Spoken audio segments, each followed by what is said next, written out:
the number of Americans who believe he should be indicted went up 5% this week. Yeah. So since Bragg came forward with charges, and I will say again, for me, there wasn't a lot of there. I know you disagree with me, it's and just that's fine. But even though crime is a crime is a crime, there wasn't a lot of there, in my opinion, for Americans, 5% more Americans this week believe that Donald Trump should have been indicted than last week, which gets to what you always say about Chris Christie. Yeah. No indictment is good. He is right about that. People like to talk about how, this indictment's going to be great for Trump. Not in the general election. It's just not.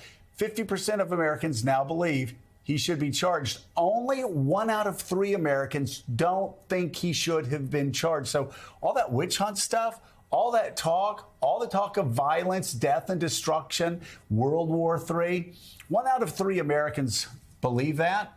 But 50%, a majority of Americans believe, even after the indictments came forward with no new surprises, still think he should have been charged. That's fascinating. And then you look at the Republican Party. Number one, Republicans, none of them openly coming out and saying, he didn't do that. He would never have an affair with a porn star and pay her off. No, not one came out and said, I can't believe that you guys are accusing our former president of doing that. No.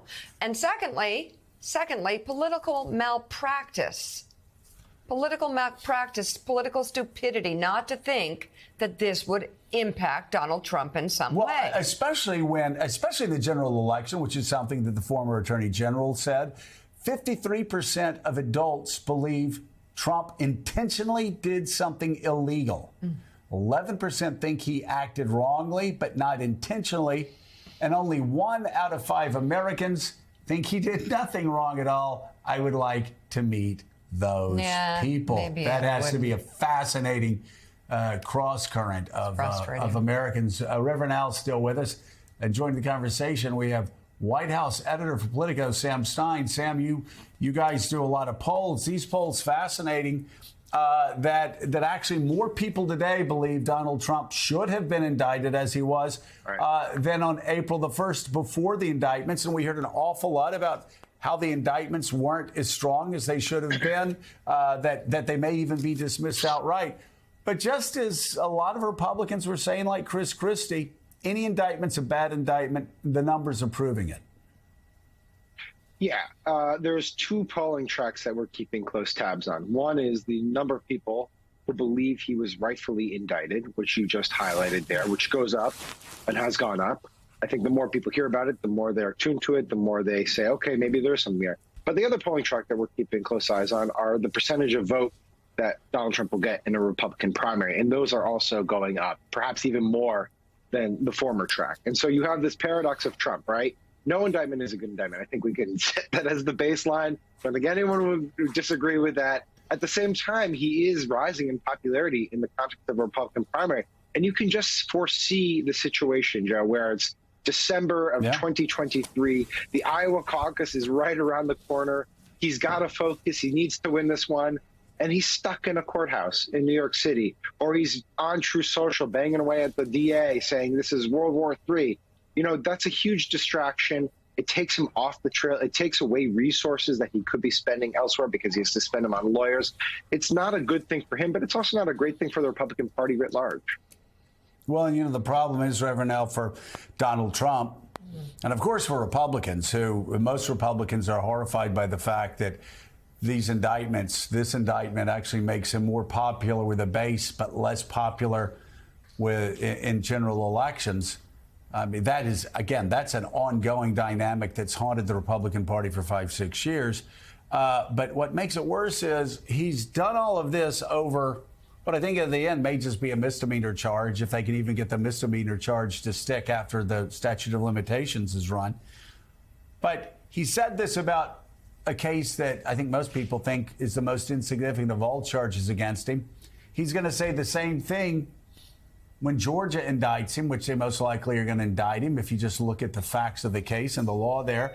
He'll say the same thing when he's indicted by the feds in the case that I think they really got him dead to right on that one, on the documents, on obstruction over the documents. So it's the boy who cries wolf.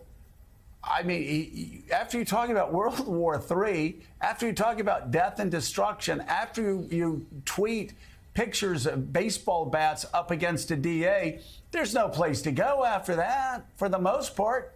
And if you go there, a judge will lock you in jail for contempt. So, again, this is a story, I think a lot of Republicans are hoping this, that only gets worse for Donald Trump politically moving forward. And it not only gets worse, you couldn't have a guy that is the accused that behaves worse than Donald Trump. He attacks everyone personally. He never really addresses the issue. When he went back to Mar-a-Lago the night he was arrested and indicted and arraigned here in New York, he went on an attack on everybody and calling everybody a bunch of names, the prosecutor, Alvin Bragg, and the prosecutor in Georgia and Tish James here. He never addressed whether or not he actually was saying, I did not falsify records.